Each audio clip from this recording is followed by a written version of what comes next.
Students, आज हमारे पास एक और स्टोरी है from the English text book. It is 1.2 from English text book, the thieves story written by Ruskin Bond. बहुत ही फेमस ऑथर हैं ये, बहुत अच्छी अच्छी इनकी स्टोरीज़ होती हैं. सो हमारी जो स्टोरी है ये 4 पेजेस की है. नॉर्मली तो इतना बड़ा लेसन मैं 40 मिनट्स के 2 लेक्चर्स में डिटेल में कराता हूँ नॉर्मली बच्चों को, बट चूँकि हमें वीडियो के थ्रू पहुँचाना है तो इसको थोड़ा सा समराइज़ करना होगा. मैं डायरेक्ट आपको इसकी summary in simple language explain कर रहा हूँ. आपका काम है मेरा जो मैं कह रहा हूँ इस वीडियो को सुनना और घर पे इस टेक्स्ट को रीड करना और कम से कम एक स्टोरी को माइंड में रखना कि आखिर द थीव स्टोरी क्या है. ओके, जब हमारा नॉर्मल क्लासरूम कोर्स स्टार्ट होगा लॉकडाउन के बाद, डेफिनेटली होगा, तो लॉकडाउन ज़रूर लिफ्ट होगा तो हम ये स्टोरी दोबारा करेंगे. इवन जितनी भी मैं आपको वीडियोस बना के डाल रहा हूँ ये हम दोबारा करने वाले. ओके, सो इस स्टोरी के अंदर 2 कैरेक्टर मेन है, एक अनिल है और एक थीफ है. ये दोनों मिलते हैं. जो फर्स्ट पेज में इनकी मीटिंग के बारे में कि किस तरह ये मिलते हैं.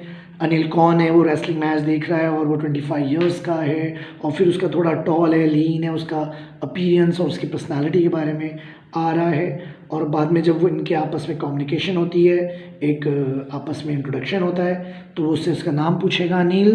तो अनिल को वो नाम अपना हरी सिंह बता देगा, जबकि हरी सिंह एक थीफ है. इसका टारगेट ही है कि किसी पर्सन को के साथ दोस्ती करना या उसको काम मांगना और बाद में उसको रॉब कर लेना, ये इसका मेन टारगेट है. अब क्वेश्चन ये है कि क्या अनिल को इसकी ज़रूरत है. ठीक है, तो डेफिनेटली ज़रूरत तो स्टोरी के हिसाब से तो नहीं है. तो वो कहता है क्योंकि उस स्टोरी में कि मैं तुम्हें पे नहीं कर सकता, तो चोर कह देता है ठीक है खाना ही खिला दिया करना सिर्फ. ठीक है, लिखा ना I ask can you feed me. तो अनिल पूछता है कैन यू कुक, तो तुम बना सकते हो. वो कहता है, झूठ बोल देता है, हाँ मैं बना सकता हूँ. तो कहता है ठीक है तुम बना सकते हो तो मैं तुम्हें फीड कर सकता हूँ. फिर वो अपने घर ले आएगा अनिल थीफ को और अपने वहाँ रखेगा और बाद में वो उसकी उल्टा अनिल हेल्प करेगा क्योंकि अनिल को बाद में पता चलेगा कि इसको खाना वाना बनाना नहीं आता है.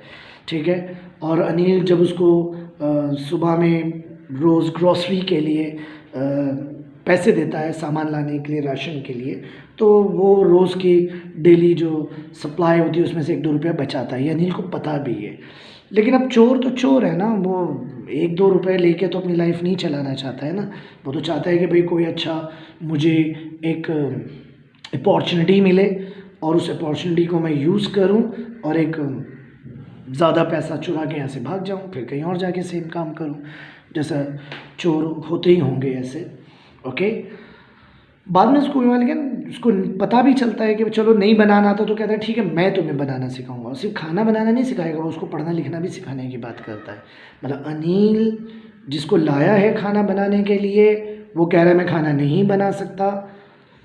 तो अनिल कहता है ठीक है कोई बात नहीं, मैं तुम्हें टीच करूँगा. और सिर्फ मैं तुम्हें खाना बनाना टीच नहीं करूँगा, मैं तुम्हें थोड़ा सा पढ़ाई लिखाई, तुम्हें थोड़ा सा एजुकेशन में भी एडुकेट करूँगा मैं तुम्हें थोड़ा सा. It was a quite pleasant working for Anil. I made the tea in the morning and then would take my time buying the day supplies, usually making a profit of buying the day supplies. Anil made money by the fits and start. Fits and start का यहाँ मतलब लिखा हुआ है कि in short irregular interval, मतलब कोई चीज़ continuous नहीं हो, बिल्कुल साइक्लिक ना हो, कभी है कभी हो रहा है कभी नहीं हो रहा है, कभी स्टॉप हो जाता है. तो इस तरह से अनिल भी जो अर्न करता है वो फिट्स एंड स्टार्ट इनकम है उसकी, यानी irregular intervals. He would borrow 1 week lend the next, he kept worrying about his next cheque. और जब कभी अनिल को पैसा मिल जाता है तो ऐसा नहीं कि मतलब बहुत ज़्यादा उसको सेविंग करता हो, नहीं, वो उसको सेलिब्रेट कर देता है और उसको लगता है कि ज़रूरी है कोई मैगज़ीन के लिए जैसे काम करता हो. अब स्टोरी का एक पार्ट बहुत इंपॉर्टेंट यहाँ से स्टार्ट होता है कि एक इवनिंग अनिल स्टोरी में ये है कि अनिल जब घर आएगा तो वो बहुत सारे पैसे लेके आएगा और वो लाके अपने मैट्रेस में उसको रख देगा, छुपा देगा, रख देगा छुपा देगा, एक ही बात है. अब वो अनिल के वहाँ काम कर रहा था इसी दिन के लिए कि यार मैं कब तक 1-2 रुपये निकालूंगा, तो ये टाइम अच्छी है, अपॉर्चुनिटी अच्छी है उसके लिए कि वो सारा पैसा ले और गायब हो जाए. और ऐसा वो करेगा भी स्टोरी में भी. और डिफ़िकल्ट था, ठीक है ना, क्योंकि अलग अलग जो लोग होते हैं जिन्हें रॉब उसने किया होगा आज तक, उसका एक्सपीरियंस भी उनके लिए बहुत अलग अलग है, ठीक है ना। और वो अनिल को एक केयरलेस मैन समझता है कि मतलब जो लोग बहुत ज़्यादा केयरफुल होते हैं तो उनको रॉब करने के लिए थीव्स की शायद स्ट्रेटजीज अलग होती हों, बट यहाँ लिखा है कि he does not even notice he is been robbed and that takes all the pleasure out of the work. मतलब क्या कहना चाह रहा है कि चोर को मज़ा आना चाहिए चोर चुराने में, तो उसको शायद मज़ा नहीं आएगा। What ever, well it's time I did not some real work. I told myself I am out of practice. I don't take the money. He will only waste in अगर मैंने नहीं लिया, मतलब वो कह रहा है कि अब मुझे तो अपना काम करना है, मैं तो चोरी कर ही दूँ तो अच्छा रहेगा, वरना अनिल क्या करेगा, अनिल तो अपने फ्रेंड्स में यहाँ वहाँ इस पैसे को वेस्ट कर देगा, ख़त्म कर देगा सेलिब्रेशन करने में और ये वो। अब उसने पूरी प्लानिंग कर ली है स्टोरी में। 10:30 एक्सप्रेस टू लखनऊ ट्रेन का टाइम भी उसने माइंड में रख लिया है कि कितने बजे अनिल सोएगा और मैं कैसे उसको चुराऊंगा और फिर ले जाऊंगा, चला जाऊंगा और ट्रेन पकड़ लूँगा और यहाँ से चला जाऊंगा सिटी छोड़कर। बट होता ऐसा नहीं है, वो जाएगा तो उसको ट्रेन मिस हो जाएगी या मिस कर देगा, ये स्टोरी में आप अभी समझेंगे। My hand slid under the mattress, अभी क्या करता है, धीरे धीरे अपने हैंड को ले जाएगा मैट्रेस के पास, चुराएगा पैसे को और फिर वहाँ से निकल जाएगा। जब रोड पे आएगा तो ये भागेगा थोड़ा, क्योंकि डर है ना कि कहीं पीछे से कोई आ नहीं जाए, बट काफ़ी आगे जाएगा। जाके चेक करता है तो उसको मालूम पड़ता है कि उसने 650 रुपीज़ को चुराया है और वो सारे पैसे 600 रुपीज़ इन 50s हैं, मतलब टोटल 600 रुपीज़ हैं इन 50s हैं। I could live like an oil rich Arab, वो तो बहुत बड़ा हाथ मार लिया भाई, ठीक है ना। उसके हिसाब से ये अमाउंट एक ऑयल रिच अरब की तरह वो 1-2 हफ्ते गुजारेगा, कह रहा है, जैसे अरब्स के शेख होते हैं अमीर लोग। फिर वो सीधा जाएगा, did not stop at the office ticket office, मतलब वहाँ जाके टिकट विकेट नहीं लेगा, सीधा वो चाहता है कि dash straight into the platform. और लखनऊ एक्सप्रेस जस्ट मूव कर रही थी, ये जाता है, भाग के पकड़ सकता था, जंप कर सकता था, लेकिन थोड़ा हेजिटेट होगा और स्टोरी में ये है कि वो ट्रेन नहीं पकड़ पाएगा या नहीं पकड़ेगा। अब ट्रेन चली गई तो अब क्या, प्लेटफॉर्म डिजर्टेड हो गया, कोई नहीं है, अब क्या करे, कहाँ जाए, वापस जाए, कहाँ जाए, उसका कोई फ्रेंड नहीं है, इस अनिल के अलावा तो कोई है ही नहीं। अब अनिल को तो चोरी कर गया है वहाँ से, वहाँ कैसे जाएगा। ये कहता है मेरे करियर में एज अ थीफ मैंने बहुत सारे लोगों की, मतलब लोगों को चुरा के पैसे चुराए या उनको रॉब किया है, लेकिन उनके फेसेस से उनके बारे में, उनके लॉस्ट को वह एक्सपीरियंस करता है या फील करता है। कोई ग्रिडी मैन होता है तो वो फियर जो है उसका अलग होता है, और जो रिच मैन है वो एंगर शो करता है, और जो पुअर मैन है वो एक्सेप्टेंस, वो कहता है चलो कोई बात नहीं यार, हो गया, चलो, मतलब किसी ने चुरा भी लिया, चोरी कर ली तो कर ली भाई, अब क्या करें, ठीक है ना। अब ये बाहर आएगा, एक बाहर तो कुछ नहीं है, फिर एक बाज़ार से गुजरेगा, फिर वो एक मैदान में पहुंचेगा, हल्की सी बारिश भी होती है क्योंकि नवंबर के डेज़ हैं, नॉर्मली नवंबर के डेज़ में लाइट ड्रिजल होती है, यहाँ स्टोरी में तो हो गई है, ओके। अब वो भीग गया है, ओके। अब ये वापस बाज़ार के पास आता है, क्लॉक टावर के पास बैठेगा, सोचेगा क्या करूं क्या नहीं करूं, ठीक है ना। अनिल्स मनी के बारे में सोचता है कि in the morning he would probably have given me 2 or 3 rupees. कहा यार मैंने चोरी तो कर ली, ठीक है, मैं चुरा के अनिल को आ गया हूँ यहाँ पर, बट अगर मैं नहीं चुराता तो कल का एक नॉर्मल डे होता, अनिल पैसा लेके आया है तो कल मुझे 2-3 रुपये देता, जा सिनेमा देख ले, जा, ठीक है ना, ये कर ले, वो कर ले, ठीक है। आई हैड, ये सोच रहा है, मतलब वो ये अनिल के बारे में सोच रहा है कि अगर मैं वहीं होता तो मुझे कल सुबह क्या मज़ा मिलने वाला था। एक तरफ चोरी का मज़ा है, 600 रुपीज़ चुरा के लाइक ऑयल रिच अरब, वो अपने आप को फील कर रहा है, बट उसकी ट्रेन मिस हो गई है।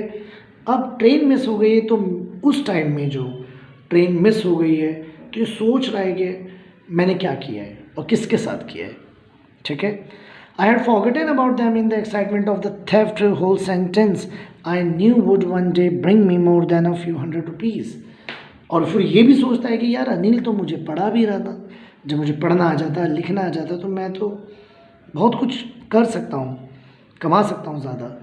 It was a simple matter to steal, and sometimes just as simple to be caught. But to be a really big man, a clever and a respected man was something else. चोरी करना और चुरा लेना और ये life जीना अलग है, और पढ़ लिख के कोई मतलब अच्छी लाइफ जीना ये एक अलग चीज़ है. रिस्पेक्टेड मैन बनना एक अलग चीज़ है. I should go back to the Anil. तभी वो फील करेगा स्टोरी में कि मुझे अनिल के पास दोबारा जाना चाहिए या मैं जाऊंगा, और ऐसा ही वो करेगा स्टोरी में. स्टोरी में थीफ वापस आएगा. थोड़ा नर्वस तो है कि भाई क्या होगा क्या नहीं पता नहीं, अनिल ने जान गया नहीं, क्या हुआ पता नहीं, बट आएगा स्टोरी में. धीरे से दरवाज़ा खोलेगा. I crept to the head of the bed. Bed के पास पहुंचेगा धीरे धीरे. क्रेप्ट एंड वही नोट्स को लेगा और रख देगा. ठीक है, इतना करीब जाके रखता है कि वो उसकी ब्रीथिंग को भी फील करता है. ये लाइन है ना, I felt his breath on my hand. I remain still for a minute. मैं वहाँ रुक गया, जैसे कोई ना कोई पकड़ ना ले.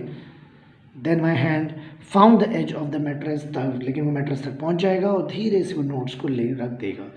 यानी स्टोरी में क्या है कि एक थीफ किसी पर्पस के साथ आया है अनिल को रॉब्ड करने. अनिल की अच्छाई कि खाना नहीं बनाना आता, कोई बात नहीं मैं सिखा दूंगा. पढ़ाई लिखाई नहीं आती, कोई बात नहीं मैं सिखा दूंगा. 1-2 रुपया अगर लेता है या सिनेमा के लिए भी पैसे देता है, वो अलग उसको बेनिफिट मिल रहे हैं. बट थीफ तो थीफ, उसको तो चोरी करने में मज़ा है. लेकिन इस चोरी में इस बार वो एक अच्छे इंसान की अच्छाई के सामने ये चोर हार गया है. ये मुझे अपना एक सेंस आ रहा है इस स्टोरी से कि वो सोचता है कि मैंने क्यों किया, नहीं करता अनिल के साथ नहीं. ठीक है ना, ओके. क्योंकि स्टोरी में है कि पैसे की बात नहीं हो सकता है अनिल सुबह उठे और देखे सारा पैसा चला गया है तो अनिल इतना ज़्यादा ना परेशान हो या इतना ज़्यादा उसको बुरा ना लगे. बट ये बुरा लगेगा कि किसी ने ट्रस्ट ब्रेक किया है. आई अवोक लेट नेक्स्ट मॉर्निंग. तो उससे पैसे रख दिए. अब लास्ट लाइन्स आ गई हैं कि वो अगली मॉर्निंग देर से उठा. Anil already made the T. Anil ने उसके लिए टी बनाई और एक 50 रुपीज़ का नोट लेके आया अपनी फिंगर्स में. अब इसको लगता है माई हार्ट सैंक. हार्ट सैंक का मतलब लिखा है डिप्रेस्ड हो जाना. अरे यार चोरी पकड़ी तो नहीं गई, ये नोट ला रहा है, पता नहीं क्या बोलने ला रहा है, क्या हो रहा है. I made some money yesterday he exclaim. लेकिन अनिल ने आगे ऐसा कुछ नहीं किया, आके बताया कि कल मैंने कुछ कमाया है. अब now you will be paid regularly.